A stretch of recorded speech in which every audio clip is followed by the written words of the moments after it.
I wanted the Islanders to trade for him desperately, but it's a big if. And you look at the backup goalies who they're playing behind. Like with Phil Brewer, you're playing behind Braden Holtby. You're learning from him. Yeah. Cam Talbot, Henrik Lundqvist. Like you learn from these. Yeah, you learn from these goalies. And it does depend on the coaches also. Yeah, of course. No, Eleanor, you're 100% right. I do agree with you there. The Senators re-signed Mark Stone to a one-year deal worth $7.35 million. Last year, he had 62 points in 58 games. Eleanor, what are your thoughts on the deal? It's a lot of money. It is. But you know what? He's earned it. He wanted $9 million. It's also a year. Yeah. I don't think he'll be a Senator for long. I was just about to say they can still trade him. Look, I think Mark Stone is a good player. I think he's one of the most underrated players in the NHL. I agree with you. Him and Hoffman. Yeah. When him and Hoffman were together, they were very good together. Mark Stone is good. And, I mean, it's a lot of money, though. He wanted $9 million, so it's obviously better than him getting $9 million. I think that when the time comes, he'll probably get $8 million if he has another season like he did last season. He played really well. He's great in the power play. He's great even strength. He did get hurt, though. He did. Yeah, he is injury prone. He's very injury prone, but he's a good two-way player. It's a lot of money. It is a lot of money. I don't mind the Senators doing it, though, because they do need to sell their fan base on something, because that fan base is restless right now with the nonstop Erik Karlsson and Bobby Ryan trade rumors. The one thing I'll say is, with Skinner being traded, maybe that busts the dam open, so that way Karlsson, Ryan, maybe Pacioretty can be traded. Sometimes that happens. Think of it like a beaver dam. There's that one master log that when you pull it out, the floodgates open. Maybe Skinner's that master log, or he may be an accessory log. I don't know. It's just about when you think about like a trade deadline. You know, you got to wait for that one trade to happen, and then like Machado, they all come. Yeah, exactly. So, all right, I guess we'll take another break. We're pacing ourselves nicely. I like that, as opposed to Tuesday when we went nonstop on baseball. You had my to. goodness. So many trades. Hey, listen, that was fun. A big thanks to the program director and to Teddy Savalas for letting us do that. Soul Philosophy will be back on in its normal time, Tuesdays at 6 p.m. Let's take a quick break, but don't go anywhere, because we'll be talking football next on Beyond the Game on the Voice of Nassau Community College, 90.3 WHPC. We first opened about 10 years ago. We were small, just a few of us, but it was exciting. I always dreamt of having my own business. It was kind of slow at first, but things started picking up. We had big plans, but in our wildest dreams, we never thought we'd have this much work. Yeah, with so many businesses caught off guard by the storm, Reed Waste Management has never been busier. What will become of your business after a disaster? Nearly 2/3 of businesses aren't prepared for an emergency, and 40% of businesses that experience a disaster never recover. Make an emergency plan now, before it's too late. For a free online tool that helps you develop an emergency plan to keep your business up and running should disaster strike, visit ready.gov/business. Brought to you by the Federal Emergency Management Agency, the American Red Cross, and the Ad Council.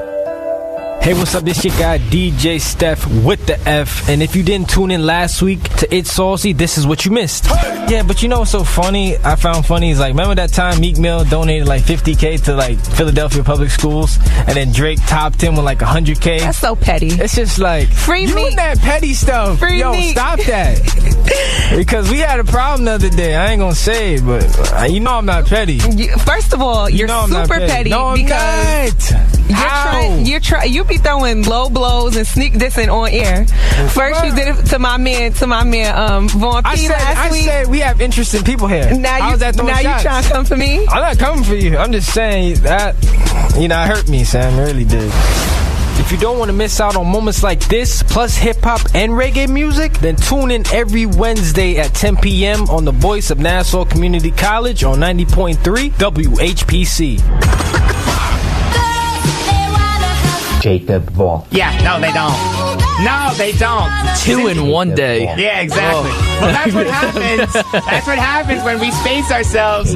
You get extra Jacob Volk liners. What's the problem with that?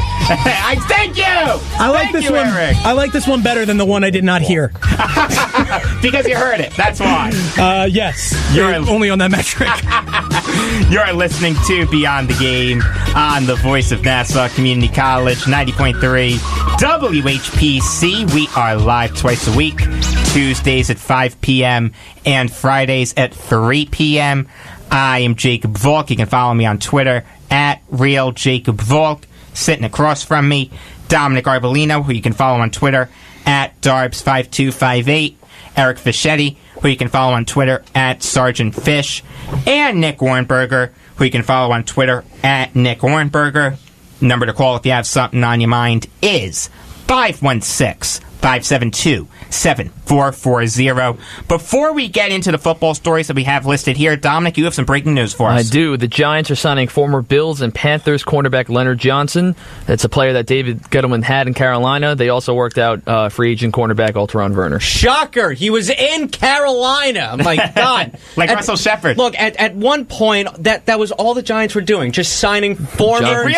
Just signing former Panthers. But you know what? I'm not going to lie. I don't know too much about him, but they're in desperate need of corners, being that Sam Beal got injured on the first day in pads. Yeah, nice job with that third-round pick. I mean, look, he's getting... I do know this for a fact. He's getting surgery, and he's going to be ready around this time next year. Okay. So it's... The jury's still out on him, obviously. It's just not a good look. I'm okay with that. It's just giving other guys, just chances to compete for a spot, I guess. Yeah, that happened last year at wide receiver, and look what happened. Yeah.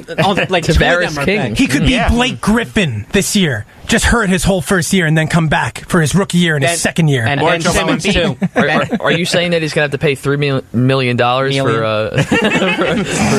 Oh, man. You sounded like an Austin Powers villain there. All right. Look, the Giants need corners. Days, okay? The Giants need corners. Good job, I guess. Hope you do well. I will say this. I do think that they're going to make one more move to go after a former Cowboy. I still think Des Bryant is possible. Really? For the Giants? Yeah, I still think it's possible. Tell me who you'd rather have. Forget Beckham, forget Sterling Shepard. Is Des Bryant better than any other option on that roster? Yes. Yes, because of track record. Bingo. That's how you do it. And it puts leverage on Odell Beckham. We have our number one wide receiver here in Des Bryant. I mean, I will tell you this. You sign with us for this amount. If you don't want to sign, we have someone who can fill your shoes. I'm just kind of surprised they didn't reach out to him. So, I mean, obviously he is a premier free agent on the market right now. It still amazes me that he's not signed yet. I wouldn't mind the Jets bringing him in. I know they have 1 million wide receivers, but bring him in. Des Bryant is definitely better than Cody Latimer, I'll tell you that. He's better than Travis Rudolph. He's better than Roger Lewis. He is going to be on a team by week 1. Of course he is. It's definitely going to happen, whether it's the Browns, the Steelers, the Giants, the Eagles, He is going to be a Brown. Do you want to know why he's not signed yet? Because they want to make it a story on Hard Knocks. That's the only reason. They want it to be a big story, like the Darrelle Revis contract saga that was never going to turn out any other way than it did. Oh, it could have. It could have. Don't go there. That sounded like a lot of Hollywood. Nick, I was following that closer than you. That got scary. That's why Revis got traded 4 years later. Don't even go there. I'm telling you, there's a lot of Hollywood going on right here. They ended up wasting a first-round pick on Dean Milliner because of that. Don't even go there. I'm telling you. That was not done for the cameras. Mark my words. Des Bryant's a Brown. Week 1. Oh, it could happen. I just would like him on the Giants. I think he'd make a great addition to the Giants. I think the I thought you thought him and Beckham were going to kill each other. That's exactly what I think. I think that's what you just said he'd be a great addition. I think he'd be a great addition. I think ownership doesn't want that headache. They're already dealing with Beckham. They don't want to deal with Des. Yeah, but no.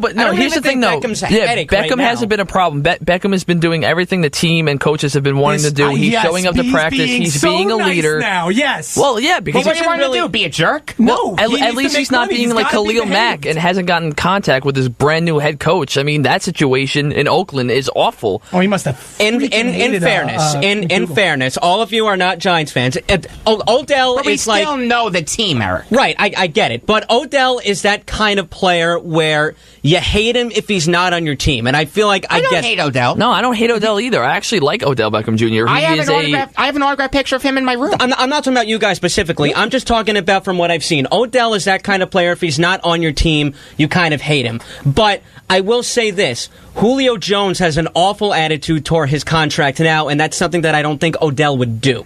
Yeah, exactly. So I don't even think Odell's being a headache right now. No, it's not about being a headache. It's about this whole situation being a headache. And Dez, do you think Dez has been a headache his whole career. Do you think he want to deal with that? And he's been successful. He has been successful. You can do that. Randy Moss was a headache his whole career. Terrell Owens. Think about the track record of Giants receivers. They don't want to do this anymore. Plaxico Burress, okay? Won a Super Bowl. Yes, he did. He also shot himself in the leg in New York City. So I mean, and won a Super Bowl. Look. I don't care. I don't think the Giants care very much about PR. They don't care if you're a headache off the field. Lawrence Taylor was a headache off the field, and he won. So I don't want to hear that. And that is a bunch of nonsense, Nick. Nonsense from you. Nick, that is a bunch of nonsense. You think the Giants care if you're a headache off the field as long as they win? If they don't win, I agree with you. But if they win, which they can this year... When have they won with Odell Beckham Jr.? When has Des Bryant ever won in his career? Des Bryant and Odell Beckham, they've been very successful. It's not their fault that they didn't win. So we're moving from winning now to successful. It's not their fault. Every Super Bowl ever played has been won without Des Bryant and Odell Beckham Jr. It's not their fault that they didn't win, and you know it's not. That is a bunch of nonsense. So then Julian Edelman's a better wide receiver than both of them. That is a bunch of nonsense. That's such a... Come on! Is Julian Edelman better? Is Julian Edelman a better wide receiver? Talent-wise, no! Thank you! That's my point. That's my point. Oh, my God. Team guy. He fits into their system 10 times better. Team guy, yes. I agree with you there. Team guy, yes. All right, enough of that. We're done yelling at each other. That's it. Unless you tick me off again. In which case, I'm going to throw these scissors at you. All right, can we I just forgot hold to them move underhanded? those, I'm sorry. Joe did that to you, I know that. Yes, I know that. He threw it at me and almost killed me. And by that I mean he completely missed. Yesterday, the Ravens beat the Bears by a score of 17-16. What did you think of the game? I'll be honest, I didn't check it out, but no one did. But I love that football is back. But I actually looked at some stats from the game, and Bears rookie wide receiver Javon Wims was the standout, 7 receptions for 89 yards. He's making a good push for the roster, and obviously they need wide receiver help. I know they signed Allen Robinson, but they lost a lot of guys too. For the Ravens, Kamalei Correa had 3 sacks for the Ravens as he's trying to make a push for the 53-man roster. And also a person that was supposed to, this is a guy where you're thinking about the Ravens and you're thinking about, you need to see a guy who needs to stand out and be like, wow, he's doing really well, is Brashad Perriman.